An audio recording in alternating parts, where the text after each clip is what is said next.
All right, welcome to The Explainer.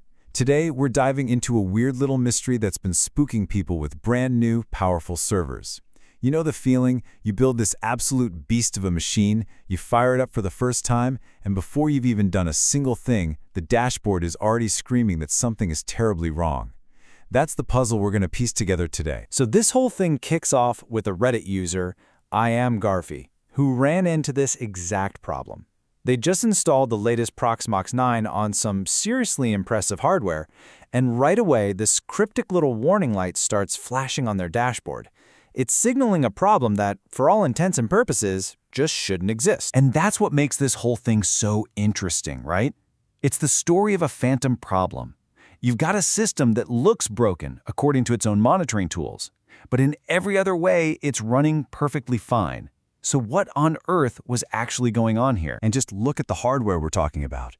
This isn't some dusty old machine. It's a premium workstation with a 16-core Ryzen 9 CPU, tons of RAM, a top-of-the-line NVMe drive.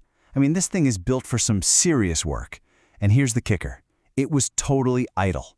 Zero VMs, zero containers running. This wasn't some tired old server struggling to keep up. This was a brand new race car, sputtering and stalling right at the starting line. So the situation was just absurd. The dashboard's I/O pressure graph was cranked up high, constantly warning of a storage bottleneck. It's kind of like getting a traffic alert for a massive jam on a highway that literally has no cars on it. And getting that kind of nonsensical warning on a brand new, expensive machine, well, that's what made this so unsettled. So, like any good mystery these days, the investigation really played out on Reddit. The community started chiming in, everyone trying to piece together what was happening, and the clues they dug up are actually really fascinating. You know, at first, people were a little skeptical. A user named Jay Chronic pointed out that, hey, a value like 1.8% isn't exactly a red alert. But the original poster clarified, saying, look, that's not the number itself that's the problem. It's the fact that this reading is there all the time, relentlessly, on a machine that's doing absolutely nothing. And then, another clue dropped that really thickened the plot. A different user, running an Intel-based system with over 30 virtual machines and containers, a system that's actually working hard, they reported a peak I/O pressure of only 0.62%. That's way lower than the idle AMD system. So this started a whole new theory.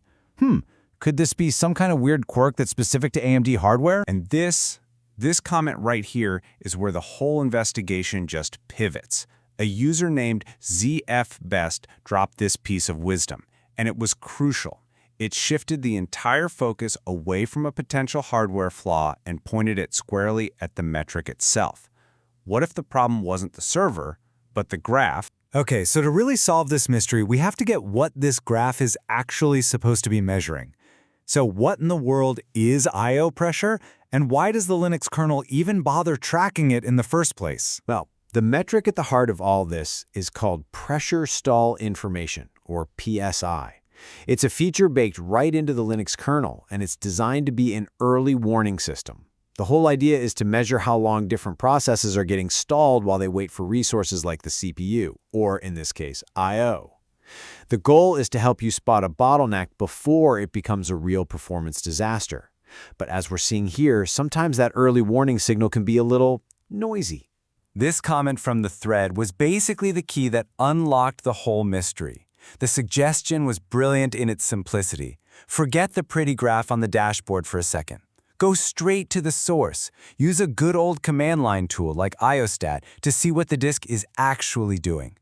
This gave our user a perfect way to do a reality check and see if that scary-looking graph was telling the truth. And with a way to finally test this theory, the truth started to come into focus.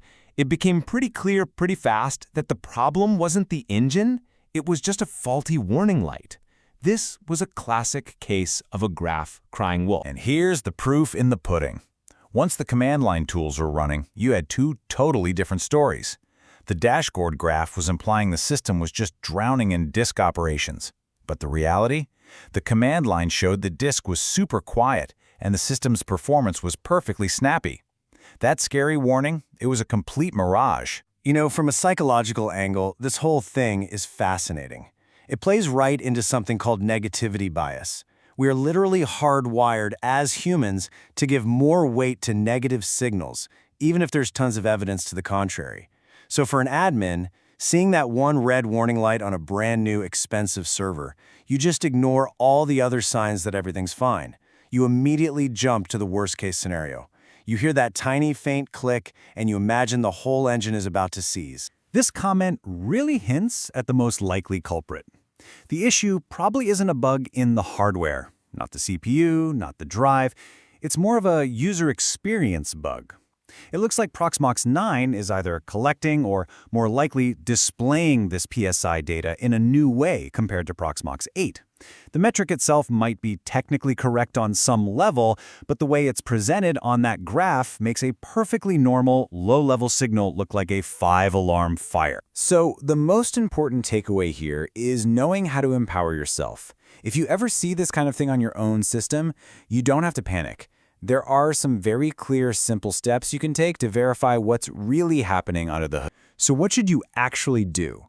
Well, first off, check reality. Run command line tools like IOStat or IOTop to see the real I/O. Second, benchmark your drive. Does its performance actually match the specs it's rated for? But maybe most importantly, look for actual symptoms. Is anything really slow? Are your VMs or shells unresponsive? Of course, keeping your system updated is always a good idea, but the biggest lesson of all is this: trust but verify. Remember that the dashboard is just one data point. It's not the whole truth. So in the end, this story is less about a failing server and much more about our relationship with the tools that we use to monitor them. That I/O pressure graph, it isn't technically broken, but its presentation might just be breaking the trust between the admin and the interface. And that leaves us with a much bigger, more critical question. When a tool is supposed to give you precision and control, what happens when it's the source of a false alarm? Thanks for joining us on The Explainer.